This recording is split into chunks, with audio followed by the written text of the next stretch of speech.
नमस्ते। आज हम एक ऐसी कहानी सुनेंगे जो सच में रोंगटे खड़े कर देने वाली है। ये कहानी है उड़ीसा के एक छोटे से गांव की, एक सीधे साधे इंसान दीनू जी की और जंगल के उस सुनसान रास्ते की। तो जरा सोचिए, आधी रात का वक्त, चारों तरफ घना जंगल और एक अकेला इंसान उस रास्ते पर चल रहा है। उस रात आखिर ऐसा क्या हुआ था जिसने एक आम सी जिंदगी में हमेशा के लिए एक डर भर दिया। इस कहानी का जो मुख्य किरदार है वो कोई राजा या कोई बहुत बड़ा आदमी नहीं, बल्कि एक बहुत ही साधारण ब्राह्मण है। नाम था उनका दीनू जी। चलिए सबसे पहले उन्हीं के बारे में थोड़ा जानते हैं। ये है दीनू जी, 70 साल के एक बुजुर्ग जो उड़ीसा के केंद्रपाड़ा जिले के एक छोटे से गांव में रहते थे।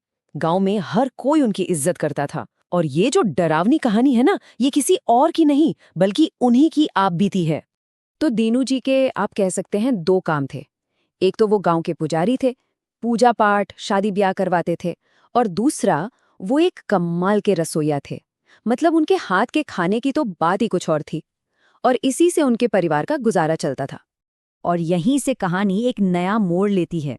जंगल का वो अकेला सफर, एक ऐसा सफर जिसने एक आम शाम को एक ऐसी काली रात में बदल दिया जिससे दीनू जी शायद ही कभी भूल पाएं।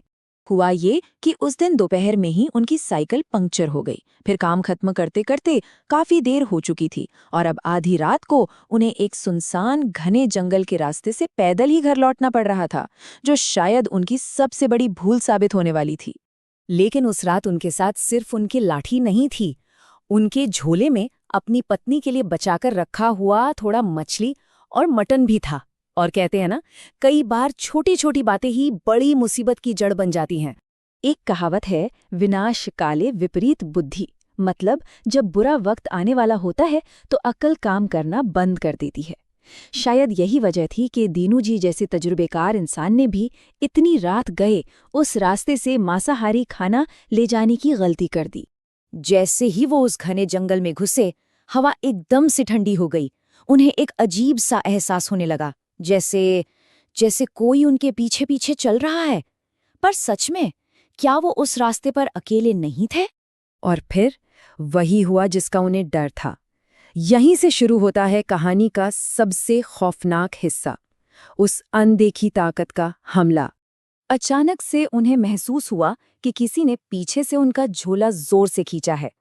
एक पल को तो उन्हें लगा कोई कुत्ता होगा जो खाने की महक से पीछे आ गया होगा।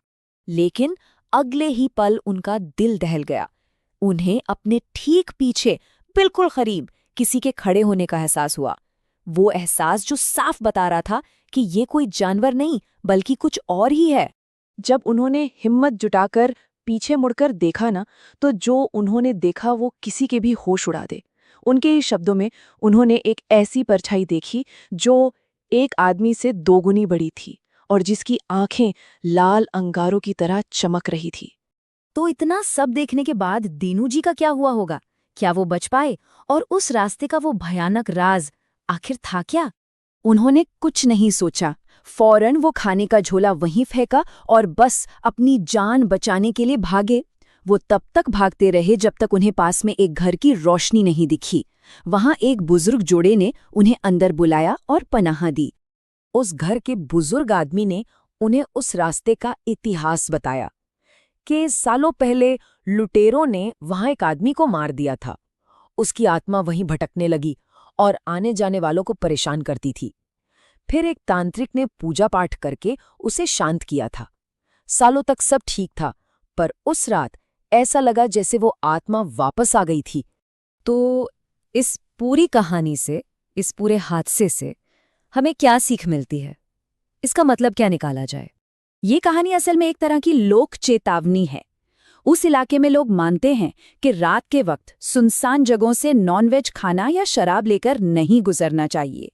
ऐसा करने से बुरी और नकारात्मक ताकतें आपकी तरफ खींची चली आती हैं। तो आखिर में सवाल यही उठता है कि दीनू जी के साथ जो हुआ और ऐसी जो मान्यताएं हैं, क्या ये सिर्फ अंधविश्वास हैं या फिर इन कहानियों के पीछे पीढ़ियों का तजुर्बा और कोई गहरी चेतावनी छुपी है? इसका जवाब शायद हम सबको अपने अपने हिसाब से ही मिलता है।